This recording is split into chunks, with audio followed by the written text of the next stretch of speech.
In this presentation, we're going to continue on our comprehensive problem entering the purchase of supplies on account. For more accounting information and accounting courses, visit our website at accountinginstruction.info. So here's our transaction. We're going to go over here and post that into our general journal, or record it to the general journal, and then post it to the general ledger, which we'll then use to create the trial balance automatically. So we're going to be down here. We're going to skip a line. We are in cell B16, where we're going to have the date of 1/5.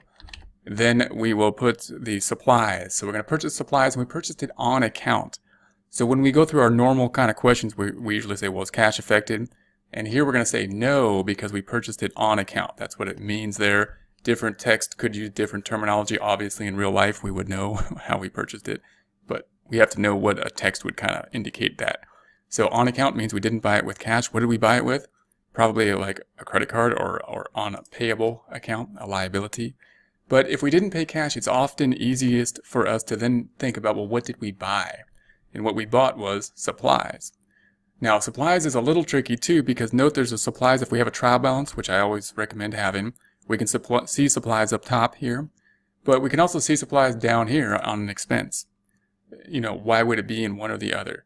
Supplies is one of those areas that's a bit tricky. In a book problem, typically we're going to put supplies up here as an asset, because under the matching principle, we haven't used it yet. So if supplies are significant, like if we buy a lot of supplies and we store them somewhere and then we use them as we go, then we really shouldn't be expensing them as we purchase them, but as we use them. In practice, however, and usually there is kind of like a dollar limit, because it takes more work for us to put it up here and then expense them. So if supplies are really small, we're talking like paper clips or something, we might use them for an entire year, but we would still probably just expense the paper clips at the point of purchase. Why? Because it's easier to do so. So supplies, if they're significant, we should, in accordance with the matching principle, put it on the books as an asset, and then we will expense it as we use them with the use of adjusting journal entries. That's what we'll do here. It'll also be a great introduction to a similar process we'll use for something like inventory. We're basically going to have to take inventory kind of for supplies. We're going to have to count the supplies and figure out how much we still have, and then make an adjustment under this method. So the supplies is an asset like cash. It has a debit balance. We need to make it go up because we got more of it, so we're going to do the same thing to it. Another debit. So in L7, right-click and copy. We're going to put that in cell C16, right-click and paste. 1, 2, 3. Then we're going to put the amount that we purchased for. It's going to be 16,000 of supplies. 16,000. We're going to credit something for 16,000. I could put a negative 16,000. I like to use a little formula, which is negative of that number. We're going to take that number, flip the sign. There's the 16. What will that go to? It's not going to be decreasing cash, not decreasing the good thing, not decreasing an asset, but increasing the bad thing, increasing a liability, increasing accounts payable. So here's accounts payable. It's in the liabilities section. Liabilities have credit balances. We're going to make it go up. The bad thing is going up by doing the same thing to it, increasing it. So, and don't think that credits are necessarily bad by me saying the bad thing's going up. It just happens that, you know, this is a liability account and it has a credit balance, which is kind of bad. However, revenue also has a credit balance, and when it goes up, it's good. So credits and debits aren't necessarily good or bad. They're just how we have to use them in order to increase or decrease whatever account we happen to be working with. This one is a credit balance account. We're going to make it go up by increasing it with a credit. So I'm going to copy that. We're going to put that in cell C17. Right-click and paste 1, 2, 3. I'm going to indent it, which may be done for you already in the formatting, but just to practice and see where that's at. It's in the Home tab, Alignment, increase the indentation. There we have it. We're going to post this out. So we're going to post supplies first. Here it is here. We're going to post this to the general ledger. This is called posting. This is the general journal, which we created. We journalized the journal entry in the general journal, which we will now post to the general ledger, which will be used to create the trial balance. So here's supplies. Here's supplies on the trial balance. It's the third account. It's going to be the same on the general ledger. Now to do this, I'm going to practice freezing the panes so that we can just practice a little bit of Excel. I want this side to be frozen, but I don't want to see column A because that's going to get in the way. So I'm going to scroll to the right a little bit till column A goes away. And then we've got just B flush with the side. If I scroll back up, I want to be here on F1. Then we'll freeze the panes by going to the View tab. We'll go to the Windows group and we will freeze the panes and freeze the pane. No more pane. So then we're going to say that supplies is here. Supplies is here. Third account, cash, accounts receivable, supplies.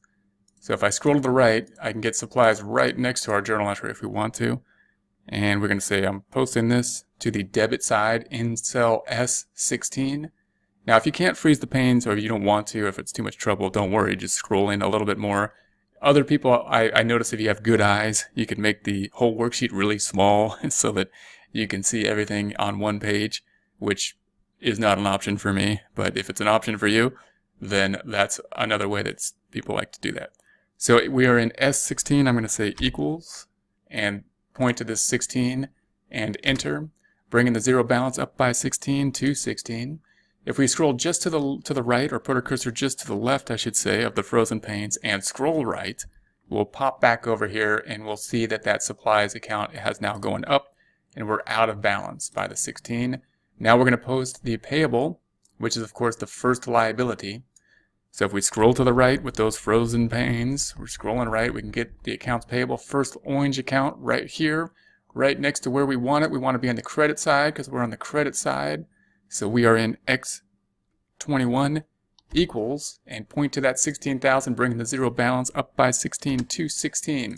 Note this does not represent a negative number for purposes of debits and credits. It's going up in the credit direction. For Excel, it sees it as a negative, but for debit and credit purposes, it's just going up in the credit direction. So then we're going to go to the left of the frozen panes and scroll right, pop back over here, and we see there's the 16,000 there.